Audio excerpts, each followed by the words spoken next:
Alors, la question est très complète. Alors, avant tout, moi, j'invite tous les entrepreneurs à rester optimistes parce que sinon, il n'y a plus d'entrepreneuriat. C'est au cœur de l'entrepreneuriat d'avoir une vision extrêmement positive et autres. La difficulté du chef d'entreprise aujourd'hui, c'est d'être obligé de se projeter dans un monde qui ne se prévoit plus. Et ça, je dirais que c'est le grand enseignement de l'année 2020. Tout peut arriver, même ce qui vient d'arriver, et que sur un livre, même dans n'importe quel film catastrophe, personne n'aurait osé prévoir. Et donc, c'est planétaire. Cette crise, elle a des répercussions énormes.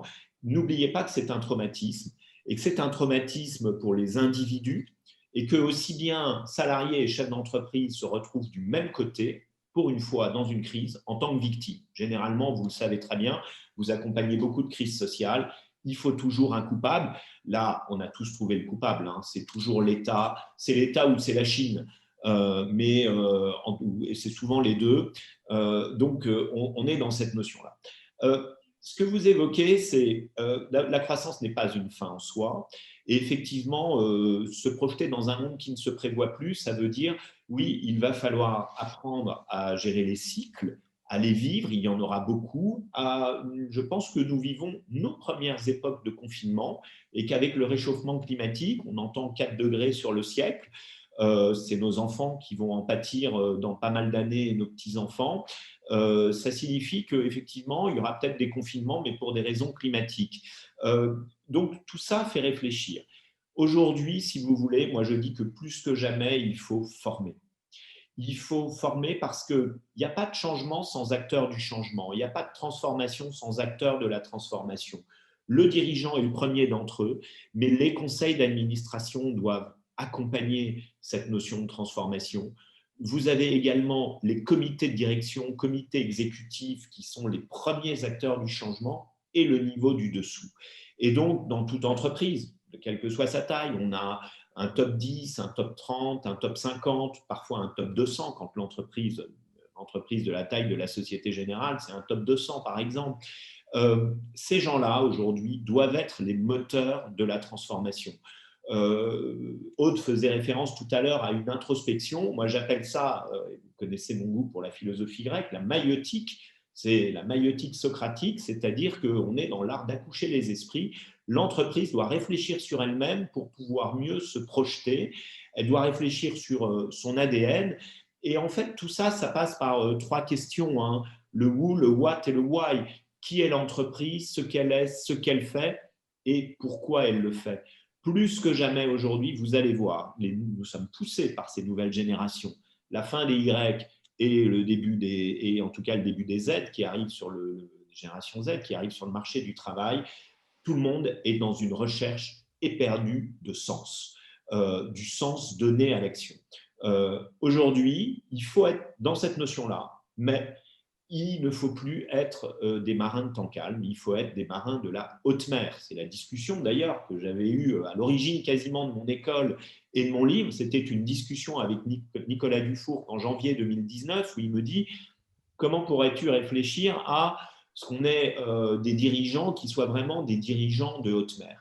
Il faut apprendre la haute mer, il faut se dire que ce n'est pas la dernière crise et il faut avoir l'humilité de croire qu'on ne sait pas gérer les crises. Ceux qui me disent qu'ils savent gérer les crises parce qu'ils sont passés par la crise du Covid, je leur dis, vous vous trompez, vous gérez une crise en ayant de l'hélicoptère monnaie dans tous les sens, des juridictions, une justice d'exception et un accompagnement permanent qui touche quasiment quand même tous les secteurs avec quelques angles morts. Pour avoir géré des crises, arriver dans une entreprise comme nous, un 1er juin qui a déposé son bilan avec 600 000 en caisse pour une entreprise qui faisait 1 milliard de chiffre d'affaires, qui consommait 4 à 5 millions d'euros d'aliments par jour pour nourrir les poulets, et quand pour la fin du mois, on n'a déjà pas l'échéance de salaire pour les 4000 salariés, c'est comment fait-on, voilà. Et donc, il faut apprendre à être dans l'anticipation. Ça, c'était une vraie crise parce qu'il n'y avait pas d'argent et qu'il n'y a pas un banquier qui va vous donner de l'argent et que personne ne va vous en donner. Donc, aujourd'hui, plus que jamais, il faut réussir à faire un retour d'expérience. Les militaires sont très forts là-dessus. ça fait partie de leur procédure de faire systématiquement un retour d'expérience, un retour de mission. Là, il faut faire cette introspection, cette maïotique et se dire sur quoi j'ai été bon, sur quoi je n'ai pas été bon. Et impliquer tout le monde. Il faut embarquer tout le monde dans cette logique de transformation. Ça ne peut pas être du top-down. C'est impulsé par le haut, mais vous savez, Tom Peters disait « le changement est une porte qui s'ouvre de l'intérieur ». Le changement se fera toujours en interne. Il faut savoir diffuser les idées du changement et les infuser. Moi, je dis, dans ma méthodologie que je décris dans le livre, quand vous avez un top 50, vous les réunissez à la fin d'une journée ou d'une semaine. Chacun doit se rendre propriétaire de 5 actions, de 5 leviers. Fois 50, ça fait 250 leviers pour une entreprise. Et les leviers, on va les valoriser. On va les valoriser en EBITDA, on va les valoriser en BFR, c'est-à-dire en cash. Et puis, on va les suivre et on va les mesurer. On va faire ce qu'on appelle une scorecard, une feuille de route partagée. Et on va embarquer tout le monde dans cette logique du changement. Mais c'est là, et je m'adresse aux avocats en droit social réputés que vous êtes, c'est là où, bien évidemment, le partage de la valeur dont je parlais dans mes grands enjeux contemporains est éminemment important. Parce que les nouvelles générations s'embarqueront par rapport à ça, mais elles s'embarqueront, vous savez, elles ne reconnaissent pas tant l'autorité que l'autorité d'une personne par rapport à ses actions. Et il y a cette quête de sens qui est importante. Donc aujourd'hui, on est à un moment de convergence. Et moi, je le dis, en termes de management, il faut développer le management de la singularité. La singularité, c'est ce qui fait la richesse d'une entreprise. Et si vous réfléchissez, le management contemporain, il est multiculturel et il est multigénérationnel et il est multi-horizon. Voilà, il faut couper avec le côté monolithique. Quand on est une entreprise familiale, il faut aller chercher du sang neuf à l'extérieur. Quand on est une entreprise d'ingénieurs, il faut aller chercher des gens qui ont fait des écoles de commerce et vice-versa. Arnaud, est-ce à dire que ceux qui se confrontent à la crise, ceux qui réalisent cette introspection, ceux qui prennent conscience de toutes ces transformations qu'ils n'ont pas pu voir, qu'ils n'ont pas su voir, et qui essayent de se transformer, d'évoluer, de tenter de répondre du mieux possible, de tenter de résister à cette nouvelle crise, bien que très aidées, est-ce qu'on peut dire que celles-là, elles sont sauvées, ces entreprises-là? Est-ce qu'il suffit de faire ce travail d'introspection? Est-ce qu'il suffit de se confronter à ses propres réalités de terrain, d'embarquer ses équipes, de trouver les leviers dont vous nous parliez à l'instant, pour se considérer comme sauvés par rapport à toutes les autres entreprises dont on peut constater qu'elles attendent, qu'elles regardent un peu les trains passer en se disant, font le dos rond en disant bon, on va attendre cette sortie de crise. Bon. Quels sont les traits communs qu'on peut identifier pour dresser le portrait des entreprises qui vont s'en sortir, celles qui ne vont pas résister? Est-ce que ce sont ces 5 piliers, ces 4-5 piliers dont vous parliez tout à l'heure? Est-ce qu'il y a un élément commun dans tout ça? Quelle est votre position là-dessus? Oui, ça se joue à la fois à l'interne et à l'externe. En interne, c'est tout ce qu'on a dit autour de être capable d'organiser la diffusion et l'infusion avec ces acteurs du changement. C'est être capable d'avoir cette réflexion, cette maïotique sur l'entreprise. Mais ce n'est valable que si je réfléchis par rapport à mon marché et par rapport à l'évolution de mon marché, donc l'évolution de la valeur en fait. La consommation, si aujourd'hui je suis rentable en fabriquant des moteurs diesel, demain je suis mort en fait, parce qu'il n'y aura plus de moteur diesel. Donc du coup, il faut être capable d'anticiper et d'être visionnaire. Ça signifie apprendre à se comparer et considérer que la concurrence est devenue une compétition. Chaque jour aujourd'hui, vous entendez que la French Tech lève de l'argent. Je trouve que on vit une période extraordinaire. Je ne fais pas partie de ceux qui disent super, on est sauvé, voyons l'économie uniquement par le prisme des startups. Ce que je dis, c'est qu'il y a aujourd'hui une création d'entreprises, une créativité qui est extrêmement importante et que de plus en plus, nos gouvernements successifs sont en train de mettre en place des structures qui puissent les accompagner. Avant, le but, c'était qu'elles puissent devenir des licornes. On a aujourd'hui les dispositifs, maintenant qu'elles deviennent des décacornes, etc., etc. On voit que c'est en mouvement. Se comparer, si vous voulez, c'est voir ce que font les autres. Il y a deux choses qu'il faut retenir. Se transformer, ce n'est pas s'adapter, parce que quand on s'adapte aux autres ou à quelqu'un, c'est déjà trop tard, parce que lui-même va continuer à évoluer. Donc, ça veut dire qu'on est en retard quand on s'adapte. L'adaptation, c'est juste un temps pendant la gestion d'une crise. La gestion d'une crise, c'est 4 phases. C'est l'urgence, la crise en tant que telle, comprendre la crise, analyser ses fondamentaux, le run, les affaires courantes, et puis le build, la construction de quelque chose qui va m'éviter d'être faible dès qu'il y a un problème conjoncturel, me renforcer structurellement. Et donc, être capable de, je ne m'adapte pas parce que ce n'est pas la bonne chose, je dois être visionnaire, je dois être mieux que les autres. Et deux, se transformer, ce n'est pas se diversifier. La diversification, c'est ce qu'il y a autour du core business. Ça signifie qu'on peut réussir sa diversification, mais on ne va pas réussir la transformation de son modèle puisque son propre core business va diminuer. Je reprends l'exemple de Solocal. Le digital n'était pas une diversification des pages jaunes.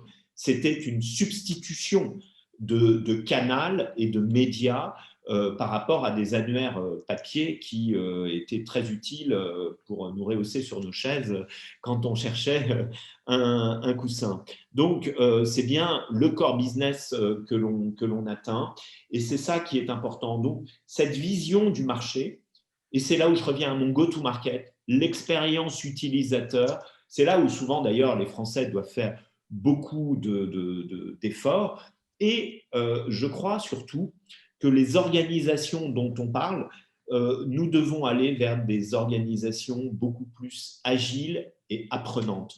Je parle tout à l'heure du management de la singularité, c'est le seul qui est à même de développer l'intelligence collective. Et l'organisation agile et apprenante, c'est elle qui permet d'évoluer. C'est cette remise en question. Vous évoquiez le Vélib.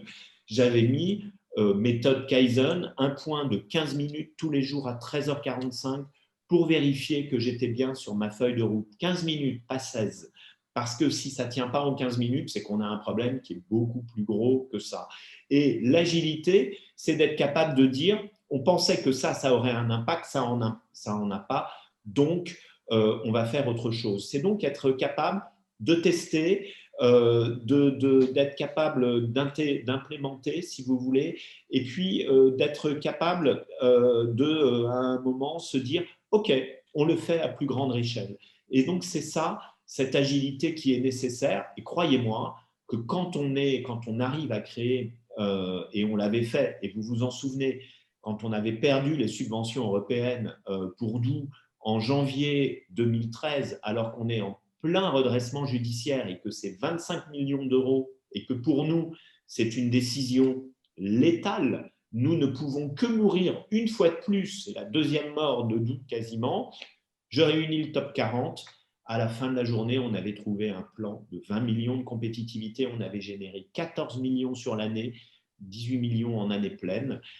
C'est à un moment, tout le monde se sent propriétaire de ça. Et c'est le moment où, avec les partenaires sociaux, on a signé d'ailleurs les accords collectifs, et vous vous en souvenez, sur la participation et l'intéressement. Et on m'avait dit, mais Monsieur Marion, cette entreprise n'a jamais été rentable. Et j'avais dit, mais si elle n'est pas rentable, elle ne pourra pas rembourser ses dettes. Il n'y a plus d'entreprise, vous n'avez plus d'emploi. Nous sommes condamnés à être rentables. Et sous ma direction, 2 années sur 3, ils ont touché un intéressement qui fut quand même de 1 mois de salaire à l'époque pour des petits salaires chez nous, historiquement bien évidemment faibles, avec des métiers malheureusement peu qualifiés, malgré 8 ou 9 critères sur 10 de pénibilité. Donc c'est ça, c'est avoir une vraie vision, se projeter et projeter tout le monde en même temps et faire comprendre que si le collectif a une responsabilité vis-à-vis de chacun, chacun a une responsabilité vis-à-vis du collectif et de contribuer à cette intelligence collective. Arnaud, peut-être, parce que le temps court, deux questions rapides, une question que je poserai et puis Aude posera également une dernière question. Comme vous le savez, nous sommes des avocats de droit du travail, donc de droit social. notre pratique quotidienne, c'est l'homme dans l'entreprise, dans toutes ses dimensions, si je puis dire.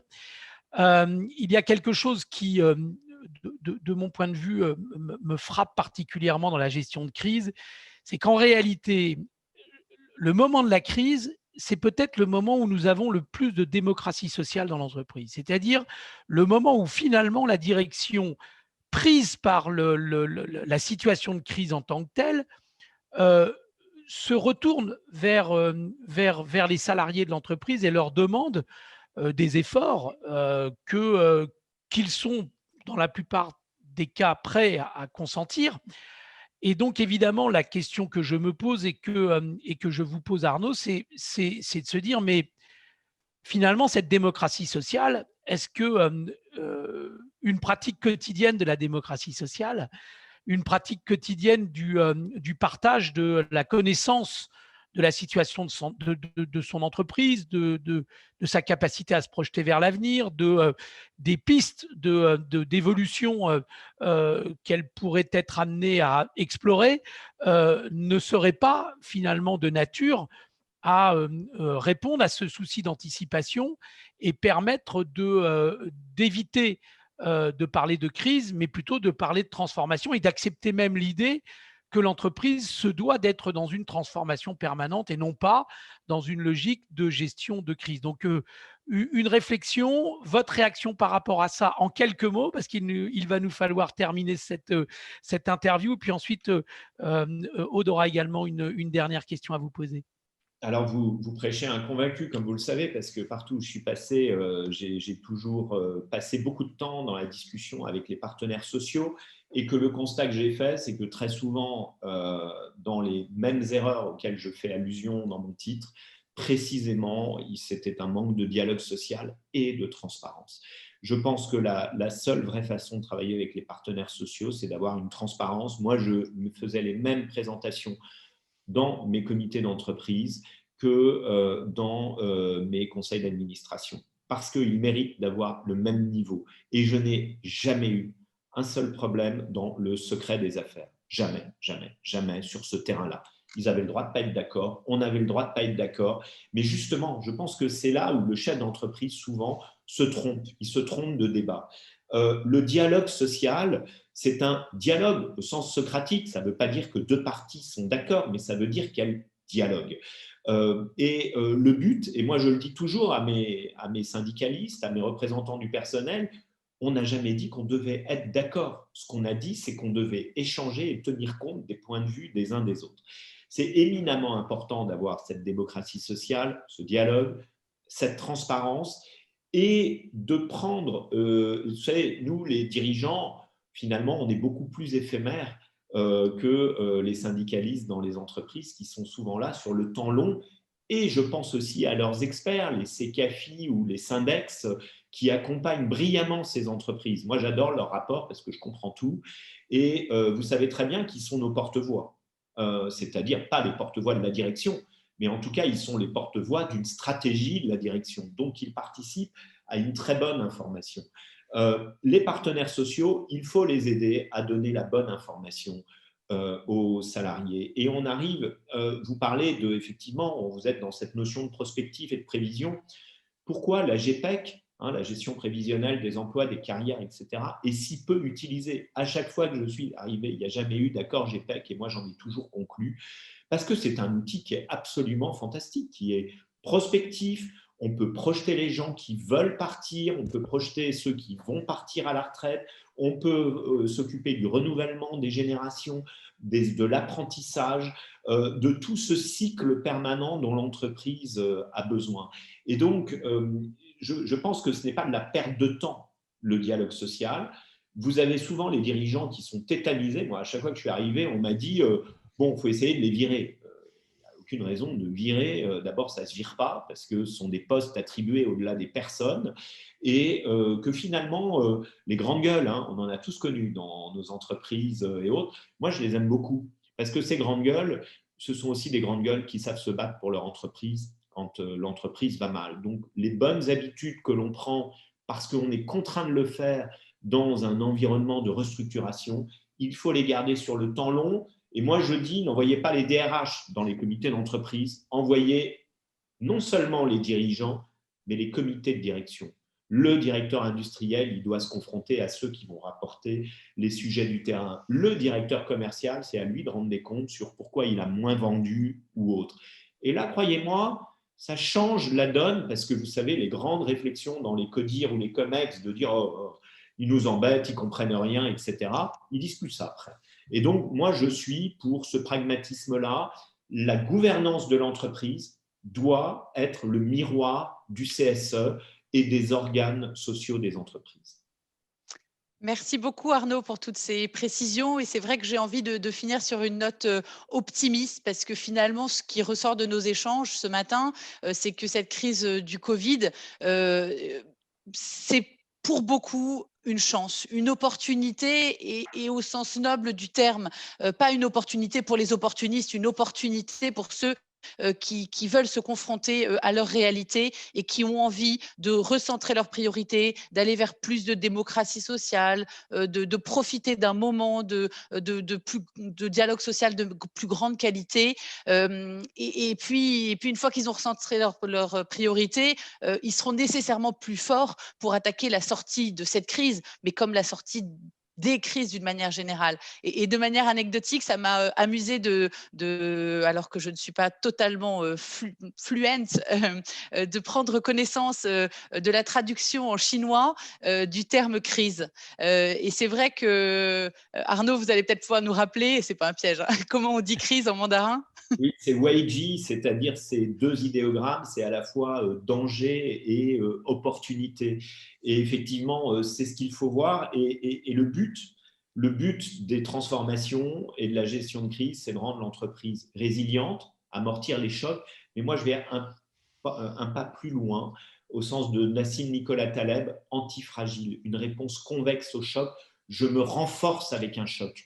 Et c'est ce qu'il y a dans cette notion du Weiji.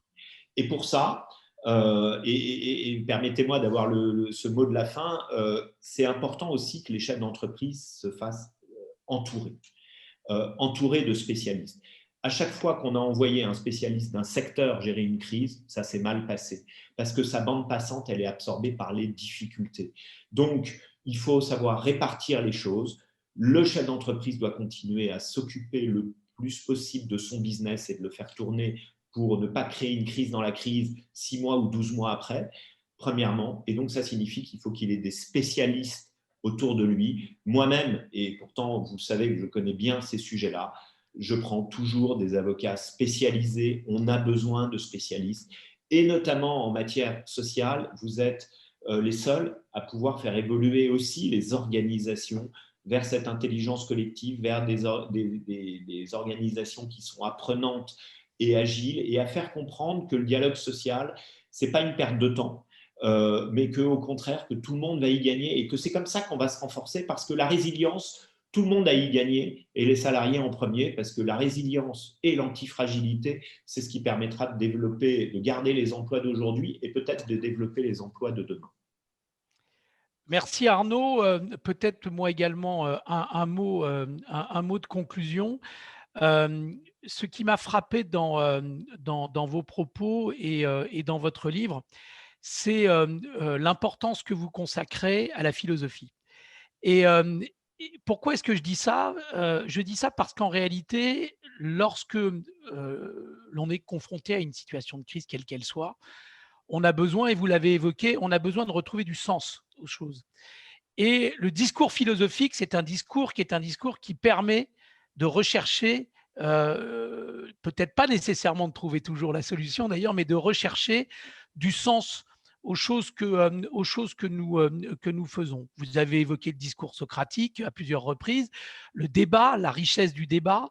Et donc, moi, j'invite en réalité les chefs d'entreprise, peut-être d'ailleurs par l'intermédiaire des cours que vous délivrez à l'IHEGC, d'avoir aussi cette réflexion qui, en phase de crise, doit consister à s'élever dans une certaine mesure, à sortir la tête de l'eau, à sortir la tête de ces problèmes quotidiens auxquels on est confronté pour essayer de se dire c'est le moment de me donner une vision, de me donner une dimension et de repenser en quelque sorte complètement mon organisation. Donc voilà, je pense que ce qui est intéressant, c'est que dans la réflexion, il n'y a pas qu'une réflexion technique, voire technocratique dans l'approche des choses, mais au contraire, une vision qui est une vision plus globale de l'entreprise et du sens que l'entreprise se doit de se donner à elle-même et le sens qu'elle doit donner aux acteurs qui en font partie, à savoir les dirigeants et les salariés. Merci encore Arnaud pour cet entretien extrêmement riche. Et puis à très bientôt sans doute. Il faut absolument qu'on poursuive effectivement nos échanges sur ce thème que nous aimons tant. Il faut retrouver l'art de la conversation.